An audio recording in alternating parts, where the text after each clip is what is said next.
আসসালামু আলাইকুম, কেমন আছেন আপনারা? আশা করি ভালো আছেন। আমি আজকে ইলিশ মাছ রান্না করব। ইলিশ মাছটা আমি হাতে মেখেই রান্না করব। ইলিশ মাছ যেভাবে রান্না করা যায় না কেন সেটাই ভালো লাগে।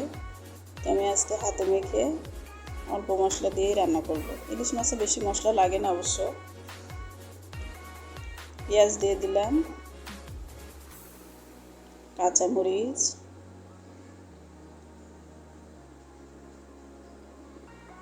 হলুদের গুঁড়া, সামান্য ধনে গুঁড়া,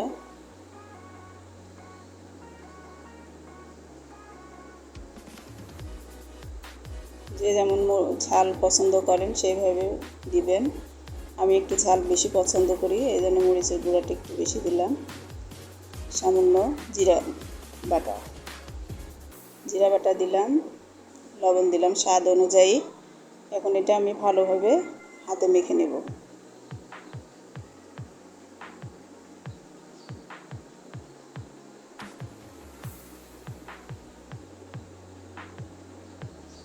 ভালোভাবে মেশানো হয়ে গেলে এখন মাছগুলো দিয়ে দেব।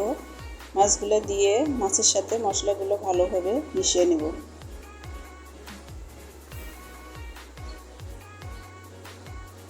সব মশলাগুলো সব মাছের মধ্যে ভালোভাবে মিশিয়ে নেব।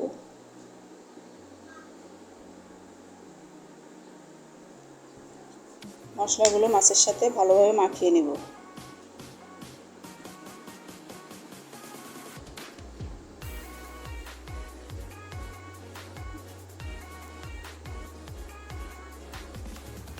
মাখানো হয়ে গেছে।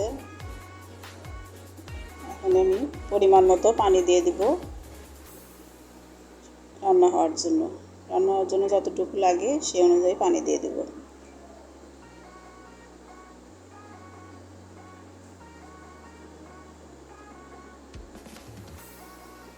এখানে আমি নর্মাল পানি ব্যবহার করেছি।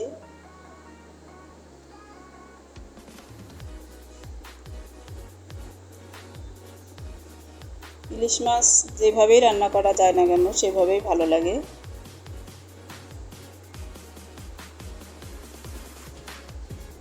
এর 5 থেকে 7 মিনিটের মতো রান্না করে নিলাম প্রথমে। এখন একটু উল্টে পাল্টে দেব।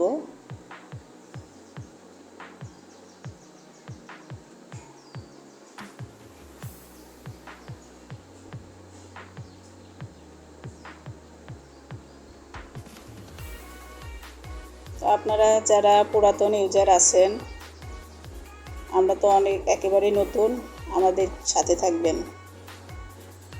আপনাদের অনুপ্রেরণায় আমাদের সামনে এগিয়ে নিয়ে যাবে।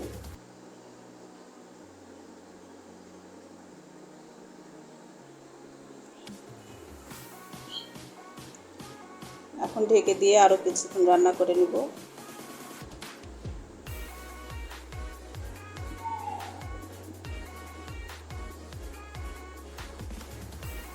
রান্নাটা প্রায় হয়ে গেছে, আর একটু উল্টে দেবো, দিয়ে 2 মিনিট রান্না করে নেব।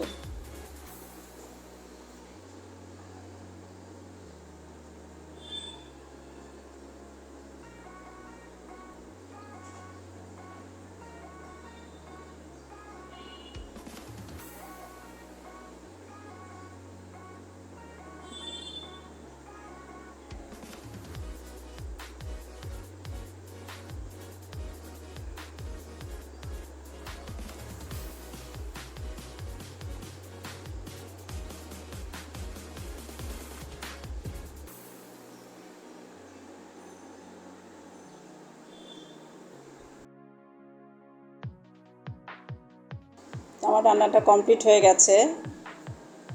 কেমন লাগছে? অনেক সুন্দর লাগছে।